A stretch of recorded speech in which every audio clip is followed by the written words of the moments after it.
जिस देश का प्रधानमंत्री स्वयं अपने हाथ में झाड़ू लेकर के सड़क पे झाड़ू लगाने को तैयार हैं, वहां हम कुछ आपको ऐसे दृश्य दिखा रहे हैं कि जिसे देख करके उस स्वच्छता अभियान की पोल तो खुलती ही है, उसके साथ ही कई नई सवाल जन्म लेते हैं।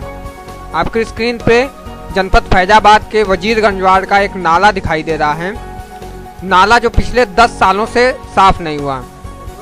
आसपास रहने वाले लोग पालिका प्रशासन सभासद के चक्कर लगा लगा के थक गए। नतीजा कुछ नहीं। जहां प्रधानमंत्री द्वारा बड़े बड़े वीआईपीओं को स्वच्छता अभियान से जोड़ करके स्वच्छ भारत निर्माण की परिकल्पना की जा रही है और 1 साल बाद पूरे भारत को स्वच्छता अभियान से जोड़ करके पूरे भारत को स्वच्छ करने का अभियान चलाया जा रहा है।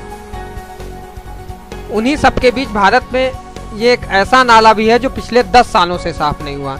यह किसी एक व्यक्ति को नुकसान पहुंचाने वाला नहीं, बल्कि इस नाले से लगभग 300 परिवार प्रभावित हैं। किसी ने कोई मदद नहीं की, किसी ने कोई बात नहीं सुनी। इन सब के बीच एक युवक जिसका नाम चांद बाबू है, वह आगे आया और पालिका का कार्य स्वयं करने लगा।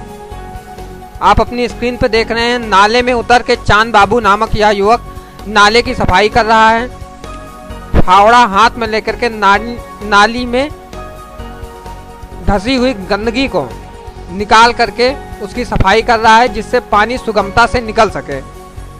लेकिन पालिका प्रशासन इन सबको देख करके मौन ही है। शिकायतों के बाद भी उसने कुछ नहीं किया।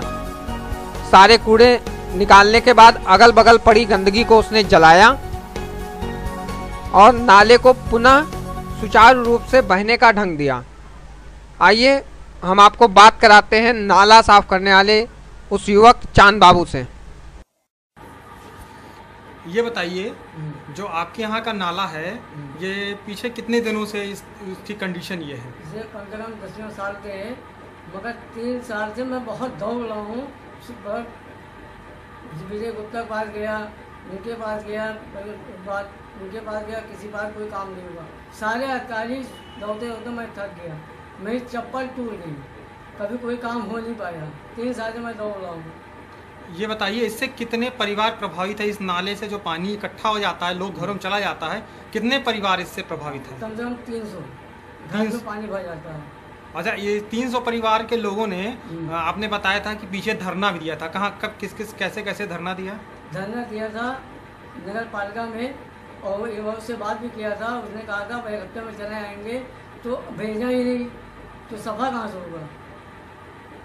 अच्छा, जब आप दौड़ते दौड़ते थक गए तो एकाएक आपके दिमाग में कैसे विचार आया, चलो हम खुद ही उठ करके साफ कर देते हैं प्रशासन? जब देखा दौड़ते दौड़ते थक गए, तो मैंने कहा अपने हाथ से सफा करना शुरू करें, और क्या करें।